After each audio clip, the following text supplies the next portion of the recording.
आज हम यहाँ पे जूनियर हाई स्कूल का शिक्षक भर्ती प्रधानाध्यापक एवं सहायक प्रधानाध्यापक का प्रैक्टिस सेट 16 देखेंगे, जिसका ये पार्ट फर्स्ट होगा। तो चलिए शुरुआत करते हैं आज के प्रश्नों की।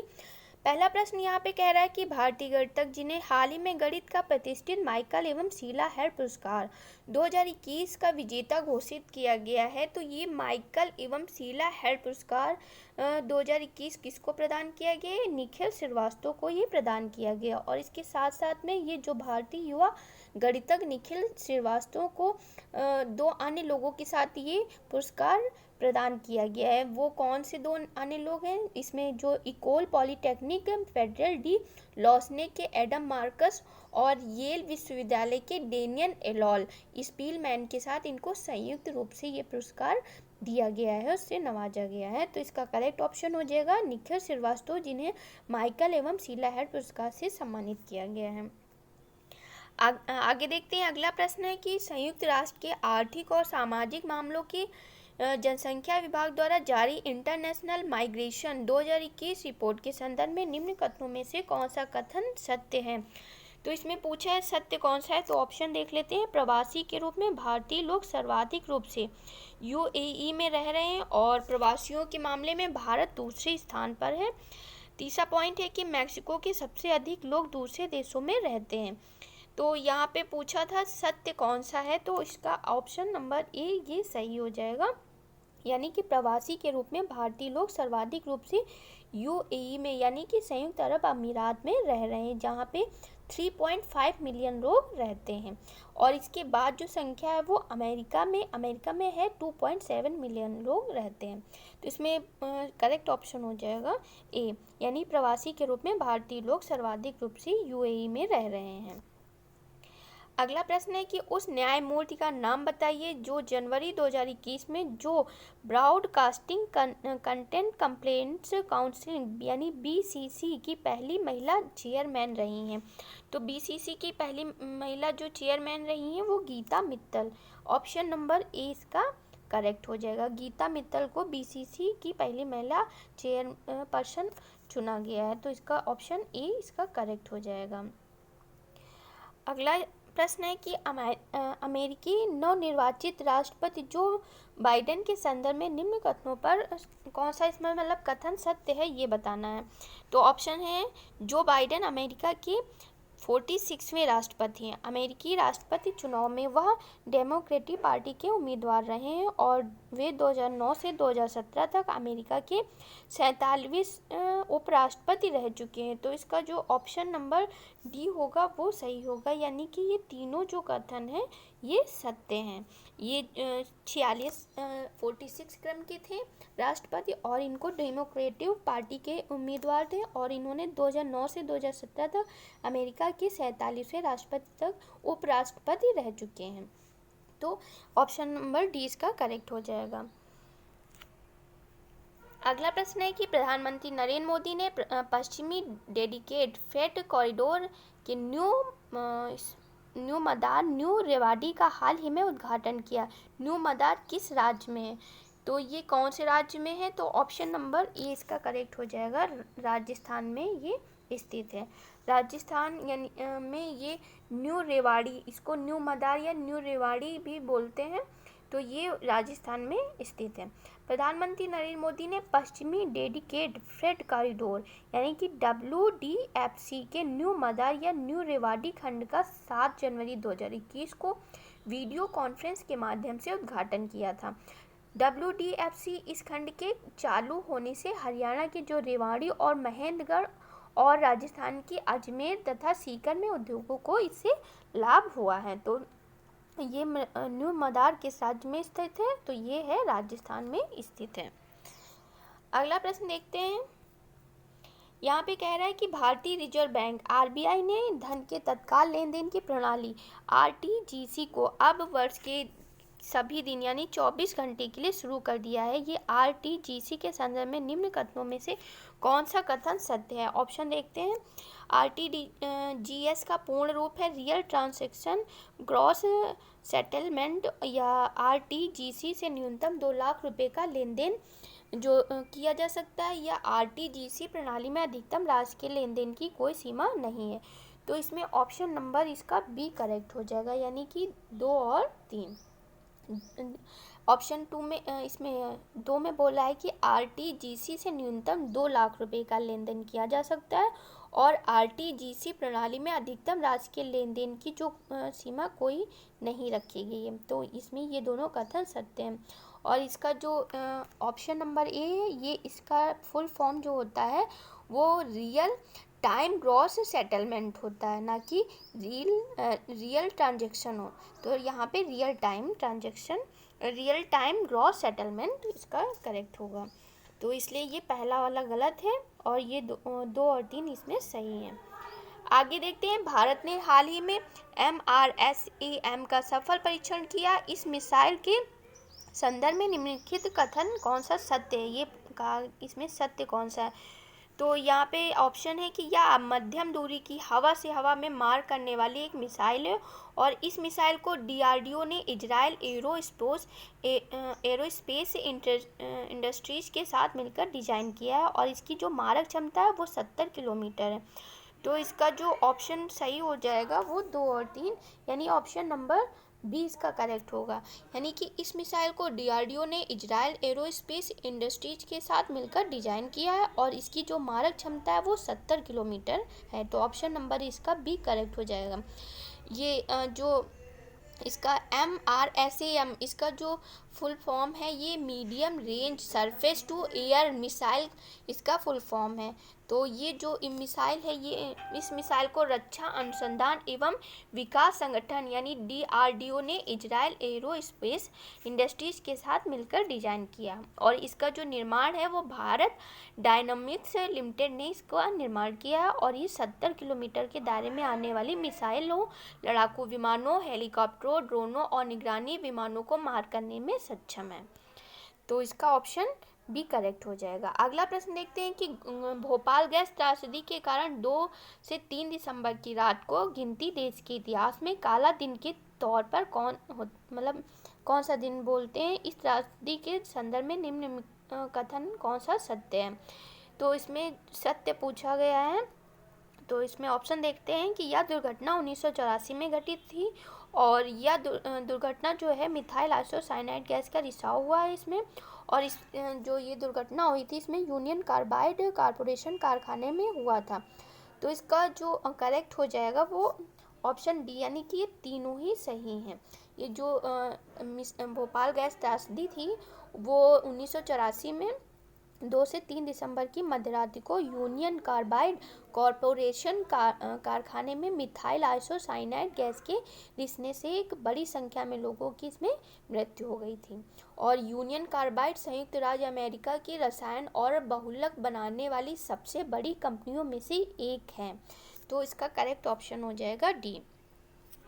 अगला प्रश्न देखते हैं, राष्ट्रपति रामनाथ कोविंद ने निम्न में किस राज्य को डिजिटल इंडिया पुरस्कार 2020 प्रदान किया है? 2020 प्रदान किसको किया गया है? तो ये बिहार, जो डिजिटल इंडिया पुरस्कार 2020 प्रदान किया गया है तो ये बिहार, इसमें बिहार इसका जो है करेक्ट हो जाएगा। रामनाथ कोविंद द्वारा किस राज्य को प्रदान किया गया था? तो बिहार राज्य को ये प्रदान किया गया था। तो ऑप्शन इसका सी सही हो जाएगा। जो ये इस वर्ष डिजिटल इंडिया पुरस्कार 6 श्रेणियों में प्रदान किए गए थे और इस अवार्ड में बिहार ने महामारी में जो नवाचार में पुरस्कार जीता था। बिहार के मुख्यमंत्री सचिवालय राज्य के राष्ट्रीय जो सूचना विज्ञान केंद्र है NIC के साथ साथ आपदा प्रबंधन विभाग को संयुक्त रूप से महामारी में नवाचार का पुरस्कार विजेता चुना था। अगला प्रश्न है कि हाल ही में एडेल गिव हुरोन इंडिया की रिपोर्ट 2020 के अनुसार वित्तीय वर्ष 2020 में सबसे दानवीर भारतीय कौन थे? तो ये अजीम प्रेमजी जो रहे हैं ये सबसे दानवीर भारतीय के रूप में इनको जाना जाता है 2020 के रिपोर्ट के अनुसार। अगला प्रश्न है कि बुद्ध को महापरिनिर्वाण कहाँ प्राप्त हुआ था? तो इनको महापरिनिर्वाण जो प्राप्त हुआ था कुशीनगर में प्राप्त हुआ था। महापरिनिर्वाण जो गौतम बुद्ध की जहाँ पे मृत्यु हुई थी उसे महापरिनिर्वाण के नाम से जानते हैं और ये कुशीनगर में इनको प्राप्त हुआ था। और अगर इनकी बात करें कि जन्म इनका कहाँ हुआ था तो वो लुम्बिनी नेपाल में हुआ था और इनकी जो गृह त्यागने की घटना है वो महाभिनिष्क्रमण के रूप में जानते हैं, जो कि राजगृह में इनको गृह गृह त्याग जो था उनका स्थल राजगृह था, और इनकी ज्ञान प्राप्ति जो हुई थी वो बोध गया बिहार में इनको ज्ञान प्राप्त हुआ था। तो यहाँ पे महापरिनिर्वाण के बारे में पूछा था, तो कुशीनगर में इनको महानिर्वाण प्राप्त हुआ। अगला प्रश्न है कि प्राचीन भारत के महान व्याकरणविद पतंजलि किसके समकालीन थे? तो ये समकालीन थे पुष्यमित्र सिंह के। पुष्यमित्र सिंह के ये समकालीन थे पतंजलि जी।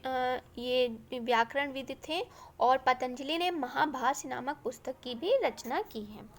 अगला प्रश्न है कि पहली बार भारत पर आक्रमण करने वाला पहला मुस्लिम शासक कौन था? तो ये मोहम्मद बिन कासिम था, जिसने 712 ईस्वी में दाहिर को परास्त कर सिंध पर विजय प्राप्त की थी। और ये जो भारत पर अरब आक्रमण था, इसके साक्ष्य जो मिलते हैं वो चचनामा पुस्तक से प्राप्त होते हैं, अरब आक्रमण के साक्ष्य के बारे में। अगला प्रश्न है कि किस सिख गुरु ने आदि ग्रंथ संकलित किया था? तो ये गुरु अर्जुन देव जो कि 5वें गुरु थे, इन्होंने आदि ग्रंथ का संकलन किया था, और इनको ही जहांगीर ने अपने पुत्र की मदद करने के आरोप में इनको फांसी दी थी। और जो गुरु अर्जुन देव हैं, इन्होंने ही अमृतसर की स्थापना भी की थी, जो कि पंजाब में है। और इसका जो अमृतसर इसका पहले जो नाम था वो रामदास रखा था इन्होंने। और इसके मध्य में हरमिंदर साहब का भी निर्माण इन्होंने कराया था। हरमिंदर जो साहब का निर्माण कराया था, जिसकी नींव रखी थी सूफी संत मियाँ मीर के द्वारा रखा गया था। तो इसमें ये पूछा था कि किस सिख गुरु ने आदि ग्रंथ संकलित किया? तो गुरु अर्जुन देव ने यह आदि ग्रंथ का संकलन किया है। अगला प्रश्न है कि इनमें से किसने भूमि मापांकन की व्यवस्था प्रारंभ की है? तो ये किसने व्यवस्था प्रारंभ की थी? शेरशाह सूरी ने।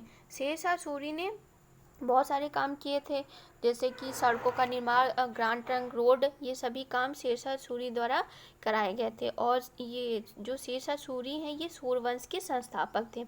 इन्होंने सबसे पहले भूमि मापन के लिए सिकंदरी गज का प्रयोग किया था, जो कि 32 अंक का होता था, और सन की डंडी का भी इन्होंने प्रयोग किया था। तो इसका करेक्ट ऑप्शन हो जाएगा बी।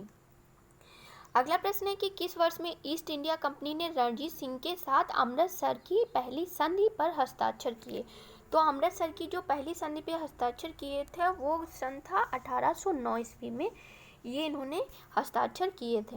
अमृतसर की जो संधि रणजीत सिंह और अंग्रेजों के मध्य हुई थी। अंग्रेजों और विरोधी जो सिख राज्यों के भय के कारण रणजीत सिंह ने 1809 ईस्वी में लॉर्ड मिंटो के दूत चार्ल्स मैडकॉफ से अमृतसर की संधि कर ली। और इस समय लॉर्ड मिंटो प्रथम भारत का गवर्नर जनरल, मतलब जब ये संधि हुई थी उस टाइम ये जो है लॉर्ड मिंटो भारत का प्रथम गवर्नर जनरल भी था। तो इसका करेक्ट ऑप्शन है डी। यहाँ पे पूछा ये था कि ईस्ट इंडिया कंपनी ने रणजीत सिंह के साथ अमृतसर की पहली संधि कब की थी? तो 1809 ईस्वी में ये संधि की थी। अगला प्रश्न है कि निम्न में से कौन सी प्रणाली भारत में ब्रिटिश शासन के दौरान भूमि राजस्व प्रणाली से संबंधित नहीं है? इसमें पूछा है कि कौन सी संबंधित नहीं है, तो वो कौन सी प्रणाली थी? दस्तक प्रणाली जो थी ये इससे संबंधित नहीं है। तो ऑप्शन नंबर इसका सी करेक्ट हो जाएगा। इसके बारे में अगर बात करें कि अंग्रेजों के आगमन से पूर्व भारत में जो परंपरागत भूमि व्यवस्था कायम की गई थी और उसमें भूमि पर किसानों का अधिकार था तथा फसल का एक भाग सरकार को दे दिया जाता था। वर्ष 1765 में इलाहाबाद की संधि थी। अगर इलाहाबाद की संधि की बात की जाए तो 1765 में की गई थी, और उसके द्वारा ईस्ट इंडिया कंपनी ने बंगाल, बिहार एवं उड़ीसा की दीवानी प्राप्त कर ली थी। और मतलब 1771 ईस्वी तक ईस्ट इंडिया कंपनी ने भारत में प्रचलित पुरानी भू राजस्व प्रणाली को जारी रखा, परंतु कंपनी ने भू राजस्व की दरों में वृद्धि कर दी। मुख्य रूप से अंग्रेजों ने भारत में 3 प्रकार की भू राजस्व प्रणाली लागू की थी, जिसमें जमींदारी पद्धति थी जो कि 1793 ईस्वी में, रैयतवाड़ी पद्धति 1792 ईस्वी और महालवाड़ी पद्धति जो थी वो 1822 में। जबकि जो दस्तक थी वो कोई भी भू राजस्व प्रणाली नहीं थी, तो इसमें नहीं पूछा गया था, तो दस्तक प्रणाली जो है वो इसमें नहीं होगी। बाकी ये जमींदारी, स्थायी बंदोबस्त, महलवाड़ी और रैयतवाड़ी ये सभी जो है भू राजस्व मतलब पद्धतियाँ ये लागू की गई थी, अंग्रेजों ने भारत में ये लागू की थी। अगला प्रश्न है कि ब्रह्म समाज की स्थापना किसने की थी? तो ब्रह्म समाज की स्थापना राजा राम मोहन ने 1828 ईस्वी में करी थी। तो इसका करेक्ट ऑप्शन हो जाएगा ए। अगला प्रश्न है कि अमृतसर में जलियांवाला बाग को विख्यात जो जनसंहार हुआ था वो उसकी जो तारीख थी वो कौन सी तारीख थी? तो 13 अप्रैल 1919 को ये घटित हुआ था, जो सबसे बड़ा ये जनसंहार था।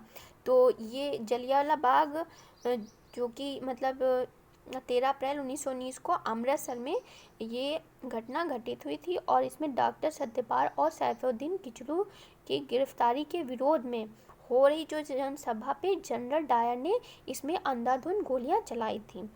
तो और इसमें जो सरकारी रिपोर्ट आई थी उसमें ये बताया गया था कि 379 व्यक्ति और कांग्रेस समिति के अनुसार बताया गया था कि 1000 व्यक्ति मारे गए हैं। मतलब जो सरकार की तरफ से रिपोर्ट आई थी उसमें बताया कि सिर्फ 389 लोगों की मृत्यु हुई है, लेकिन जो कांग्रेस समिति के अनुसार रिपोर्ट थी वो उसमें बताया गया कि 1000 व्यक्ति मारे गए हैं। तो यहाँ पे पूछा गया था कि अमृतसर में जलियांवाला बाग जो जनसंहार हुआ था वो तारीख इसमें पूछी थी, तो 13 अप्रैल 1919। अगला प्रश्न है कि सिंधु घाटी सभ्यता के बारे में इनमें से कौन सा कथन सत्य है? तो ऑप्शन देख लेते हैं। सिंध लोग कपास का उत्पादन करने वाले पहले थे। उन्होंने लकड़ी के बक्से में अनाज भंडारित किया। सिंधु घाटी सभ्यता पंजाब, सिंध, बलूचिस्तान, गुजरात, राजस्थान और पश्चिम बंगाल के कुछ हिस्सों को कवर करती थी। या सिंध लोग कुत्ते, बिल्लियों और घोड़ों को बड़े पैमाने पर पालते थे। तो इसका करेक्ट ऑप्शन है ए, यानी कि सिंध लोग जो थे वो कपास का उत्पादन करने वाले पहले थे। तो इसमें सत्य पूछा गया था सिंधु सभ्यता के बारे में, तो ऑप्शन ए इसका करेक्ट हो जाएगा। तो फ्रेंड्स आज के लिए बस इतना ही। तो मिलते हैं फिर नेक्स्ट वीडियो में। और अगर आपको ये वीडियो पसंद आया हो तो इसे प्लीज़ लाइक कर दें, शेयर कर दें और सब्सक्राइब करना ना भूलें। और बेल आइकन को भी प्रेस कर दें जिससे कि आने वाले जो भी नोटिफिकेशन है वो सबसे पहले मिल सके। तो आज के लिए बस इतना ही। ओके फ्रेंड्स, धन्यवाद।